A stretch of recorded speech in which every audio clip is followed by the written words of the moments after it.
Assalamualaikum sama gaay ay leen nuyuwaat yi ñëpp di leen ziar bu baax baax di leen jaajëfal bu baax di leen fàttali yéen ngi seen biir canal Omzo TV officiel ñu ngi leen si jaajëfal bu baax baax di wax ne rek ku si abonné gul nga abonné te bës ko la de notification yi pour ngay am ci yeneen i vidéo chaque fois buñ ko duggee su ko defee dañuy ñëwaat ak yéen si 3 astuces yi ni ñu gis ci Play Store ñu ñëw waxtaane ak yéen wax naka nga koy utiliser sa Play Store. su ko defee léegi dañuy ñëw wan leen naka ngay mise à jour sa application yi nga xamante ne si ne moo nekk sa biir Play Store tam laaj mise à jour yëpp application yi laaj mise à jour dina la ko indil foofu bépp application bi laaj mise à jour rek dina la ko indil foofu. deuxième astuce bi daan la ñëw wan application yi nga xamante ne si ne moo nekk sa téléphone soit nga bañ ngaa gis si menu téléphone bi soo demee foofu sa Play Store di nga gis foofu application yëpp. troisième point bi day ñëw ak yéen ci bibliothèque bi boo ñëwee ci bibliothèque bi bépp application bi xamante ne si ne da nga ko déinstallé woon sa téléphone tam nekkoon sa téléphone nga déinstallé woon ko dina nekk foofu soit nga bëgg a téléchargé waat da ngay dem foofu ci bibliothèque bi pour nga am ko c'est facile. su ko defee léegi day dem ci premier point bi ñu dem suñu Play Store ñu wan leen.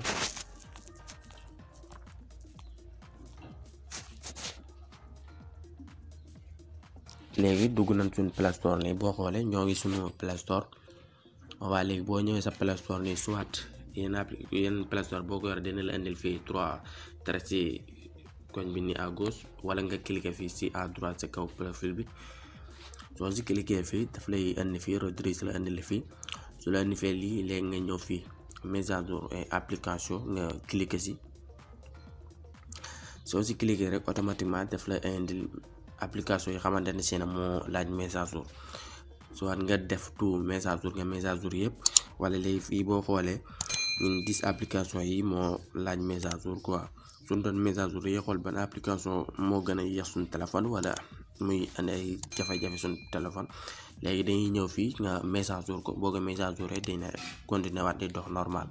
wala tamit nga def tout mise à jour yëpp bu la neexee rek yaay xool ban application nga si bëgg a mise à jour mais yii nii si suuf moom laajul mise à jour quoi mais boo xoolee yii nii lu mat 10 application yii nii moom dañuy laaj mise à jour quoi. su ko léegi di jàll si deuxième astuce bi voilà deuxième astuce bi boo ñëwee fii di nga xam sa stockage tamit fu mu toll ba xam mi waaj a fees wala feesul tamit en plus sa application yi xamante ne si ne moo nekk sa téléphone tout yëpp daf la koy indil fii nii application yi xam moom nga installé sa téléphone yëpp ak benn yi xamante ne si tamit dafa laaj mise à jour yëpp daf la koy indil fii mais boo xoolee application yi ñu installé suñu téléphone yëpp dañu koy indil fii tout yaa ngi gis application yëpp la ñuy indil fii ak application yu benn yi laaj mise à jour yëpp daf ñu koy indil fii waaw. tey application boo xam ne gisoo ko sa moni da nga installé woon ko rek bu la neexee mën ngay ñëw fii sa Play Store nga jaaree ko fii nga boo ñëwee di nga gis application yi te en plus tamit di nga xam sa stockage téléphone bi ñaata si des quoi. soo ko defee léegi day jàll si troisième point bi ñëw bibliothèque boo xoolee bibliothèque moo ngi nii léegi soo ñëwee bibliothèque bépp application bu xamante ne si ne mi ngi woon sa téléphone nga déinstallé ko day des sa bibliothèque bu Play Store bi. boo xoolee moo nekk nii application yi yëpp ñun yoroon nañ ko suñu téléphone mais yëpp boo xoolee parce que déinstallé yëpp dañ ko déinstallé te mën naan sax ban ko déinstallé yàgg na mi ngi woon suñu téléphone te ban ko déinstallé yàgg na mais boo ñëwaatee sa bibliothèque bi da nga ko fi fekk. en plus tamit bu fekkente ne da nga daan connecté ak beneen téléphone bu xamante ne ni soit perte nga téléphone ba te nga yoroon ko da nga si daan connecté même email boobu nga ñëwaat di ko connecté si téléphone bii nii boo ñëwaatee application ya nekkoon sa téléphone boobu da nga koy connecté da ngay connecté si email bi même email bi application yi mooy nekkaat fii nii soit léegi dañuy ñëw wan leen application xamante ne si ne yoroon nañ téléphone bu yàgg si moom sa téléphone boobu la nekk. même dañoo connecté suñ même email bi ñu yoraatee téléphone bi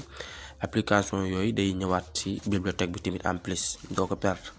bu fekkente ne même email bi ngay connecté boo pertoon téléphone bi te ci email bi ngay connecté nga amaat beneen téléphone nga ci connecté ci email bi application yu nekkoon ci téléphone bi yëpp day ñëwaat ci bibliothèque bi ñett application bi boo xoolee buñ perte suñ téléphone bi léegi war naa mat 5 mois te instant bi application bi suñu bibliothèque suñ ko bëggoon installer dañ koy installer c'est facile boo ko bëggoon installer dañ koy installer c'est facile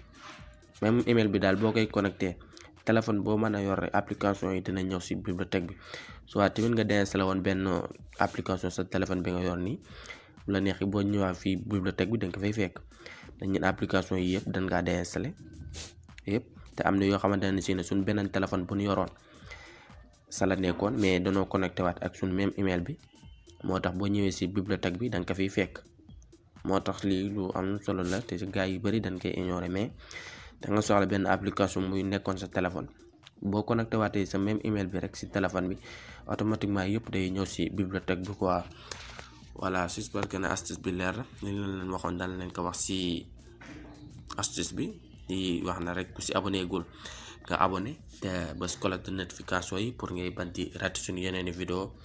ñu leen wax ngeen si war bu baax suñ chaîne bi Galsen Omzo TV officiel di wax na ku si bëgg dem si TikTok bi tamit nga dem TikTok bi en plus tamit boo demee foofu di nga ma jaare foofu mën a dem suñu chaîne YouTube ñu si jaajëfal gars yi bu baax di leen wax à la prochaine vidéo incha allah.